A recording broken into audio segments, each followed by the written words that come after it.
Olá, tudo bem? Nosso Mentes em Pauta de hoje, nós trouxemos um tema muito delicioso, que eu gosto muito, maternidade. Maternidade. Vamos lá, o que você está querendo organizar Sim, eu aí? queria entender, porque dizem que só as mulheres têm, né, essa maternidade. Ah, é o dom da maternidade.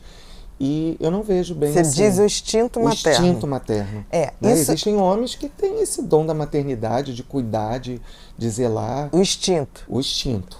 O instinto materno há muito tempo se achava, durante muito tempo, que era exclusivo da mulher, né? O instinto de ser mãe, como se ela viesse programada com essa afetividade, com essa docilidade, com esse arquétipo de mãe e do afeto.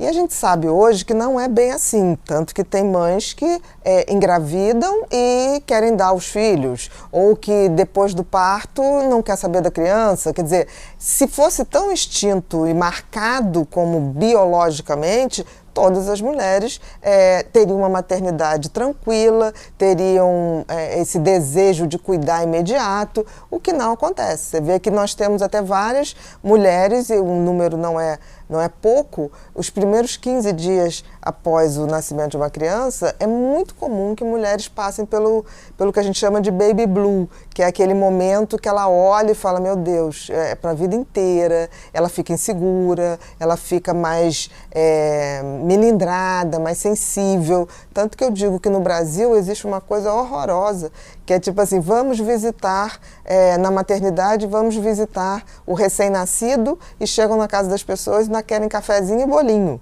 Os primeiros 15 dias a gente não visita ninguém, porque é um período de adaptação. Na realidade, o primeiro mês. Porque é uma realidade muito diferente. A criança está sem imunidade ali ainda. Não, é né, nem não estou nem falando da criança, estou falando da mãe.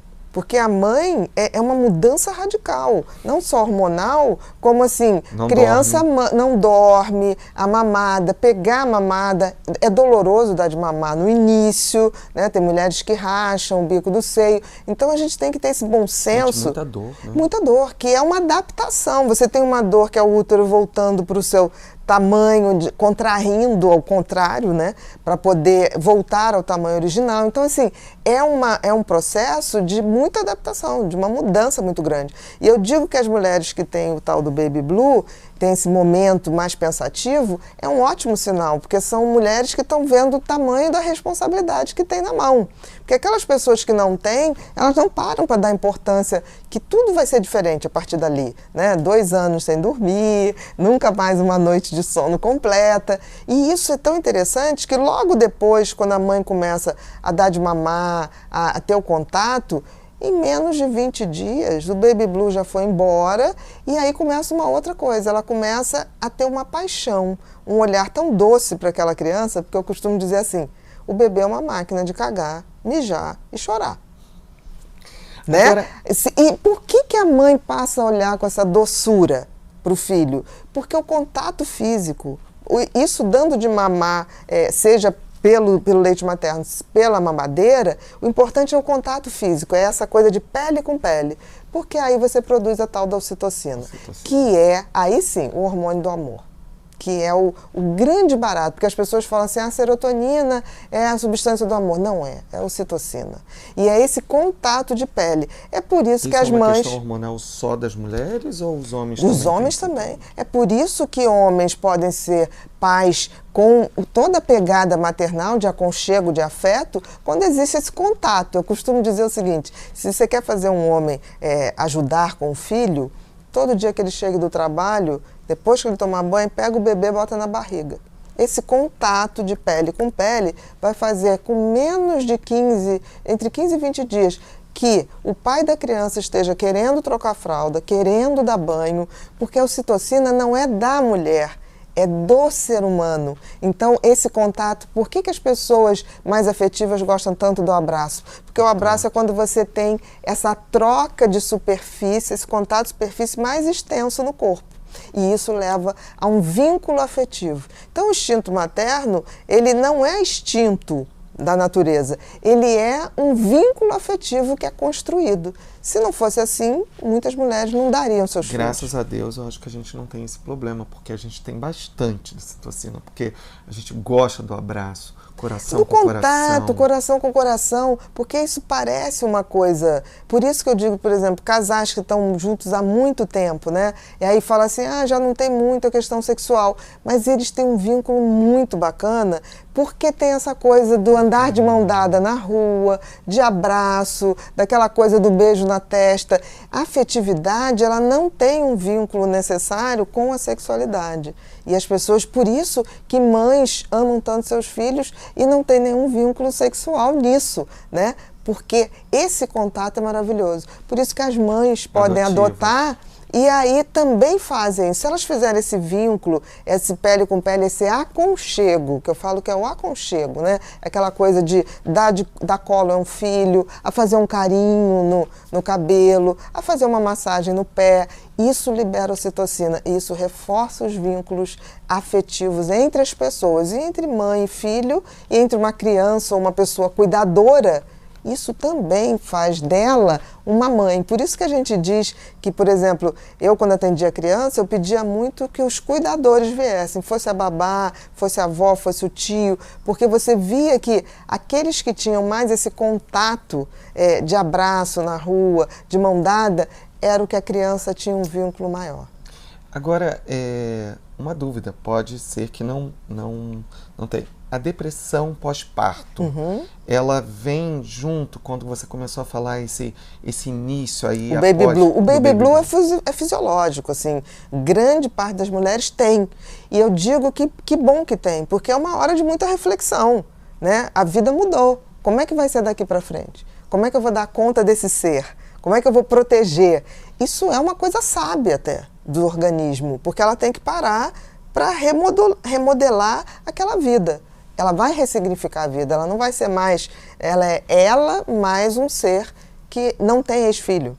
Eu costumo dizer assim, não tem ex-filho, não tem ex-mãe, como não tem ex-pai. É um vínculo para o resto da vida.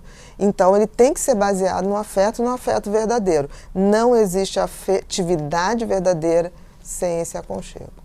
Bia, e a gente já falou um pouquinho de maternidade, da adoção, a mãe adotiva, e hoje, assim, os casais homoafetivos que têm adotado crianças, como que fica essa relação maternal aí? A gente está chamando de maternal esse vínculo aconchegante, né, e protetor. Fica da mesma forma, é o que eu digo, eu acho tão interessante, porque assim, hoje em dia se usa muito termos para falar homoafetivo, gêneros. Biologicamente falando, não existe gênero homo, hétero ou não binário. O gênero é humano. Nós somos todos seres humanos, né? Não é dividido na natureza. Somos todos humanos. A ocitocina não é exclusividade da mulher. É a exclusividade do ser humano no trato com outro ser humano. É óbvio que a mulher, quando dá de mamar, produz muito mais ocitocina, porque a ocitocina estimula o aleitamento. Mas os homens também têm ocitocina, basta ter o contato físico. Não é preciso dar de mamar ou ter leite para ter ocitocina. É um atributo do gênero humano, da espécie humana, dos mamíferos, inclusive. É por isso que os mamíferos são filhotes muito mais dependentes e aconchegados de suas mães. E não é à toa por isso, né? Porque o mamífero é um bichinho bem mais sofisticado na escala evolutiva. Então ele não nasce totalmente pronto, ele precisa de cuidados. E não é à toa que a natureza nos proveu com a ocitocina. Porque é importante fazer esse vínculo para que eu cuide. Você vê, o bebê nasce muito frágil. Você deixar um bebê ao vento, ao léu, ele morre, ele não tem estrutura. Exato. E muitos outros mamíferos também. Então, a ocitocina veio com a evolução. E é uma questão do vínculo afetivo. Quanto maior a evolução, maior a produção. Você não tem como encontrar citocina nas farmácias. Não, na realidade, você pode, até hoje em dia, você pode fazer. Nunca será igual a ocitocina produzida pelo estímulo do contato, do afeto, do aconchego. Tipo a vitamina D, que a gente, quando está tomando aquele banho de sol, a gente sabe que é o melhor vitamina D ali. Sim, mas você pode repor. Existe ocitocina, mas a absorção da ocitocina é muito ruim. Então, as ocitocinas que a gente consegue e fazem algum efeito, claro que não tão poderoso quanto o contato físico e afetuoso, é via sublingual ou spray nasal. A ocitocina oral é muito ruim a absorção. E aí vai nasal. A gente sempre também tem que ter muito cuidado quando for fazer, porque em algumas mulheres pode acessar a produção de leite. É mesmo? Exatamente. Olha que interessante. É como se fosse a natureza preparando para aquele momento afetivo. Mas, assim, é uma coisa que está em estudo muito grande. A reposição ou uma ocitocina que não produza esse tipo de coisa para ligar vínculos. Muitas pesquisas estão sendo feitas e eu tenho muitas boas expectativas em relação a isso. Falando nessa questão da maternidade, assim, esses cursinhos de maternidade. Sim. Né? Como você vê isso? Assim? Olha, eu acho válido, porque assim, pelo menos as mães e os pais... Não é receita de bolo, né? Não é receita de bolo, mas o fato de uma mãe ir para buscar um curso e o pai também, denota o quanto eles sabem da importância que é ter um filho, que não é uma coisa qualquer. É claro que não tem receita, mas eu acho que essa coisa de ir para um curso, se informar, é se engravidar um pouquinho, é um pouco dessa coisa de imaginar esse filho, de ver quais são as dificuldades, e eu acho que isso é fundamental para o vínculo afetivo. É claro que algumas modas, tipo assim, põe o filho assim, faz assim, passam, porque sempre tem uma coisa nova, a criança não pode isso ou aquilo, mas eu não vejo pelo curso, pelas regras em si, eu vejo pelo interesse, pela mobilização. Olha, eu fico cada dia mais surpreso e feliz em saber que a maternidade é uma coisa é um estado de espírito. É um estado de espírito. E né? é um estado de vínculo afetuoso. Você falou um dia desse, eu fiquei refletindo. Tem pais que não poderiam ser pais. Sim. Né? Eu acho que falta neles um pouco dessa substância tão... Não sei se é essa substância, mas eu acho assim que eu acho que na evolução da espécie vai chegar um momento que o cérebro vai detectar quem está preparado ou não. Ainda é muito cedo, né? Cedo para falar isso, mas eu acho que na evolução, se a gente ficar por aqui, se a tendência da evolução é a gente ter mais responsabilidade ética com o outro. Muito obrigado, Bia. Nada, querida.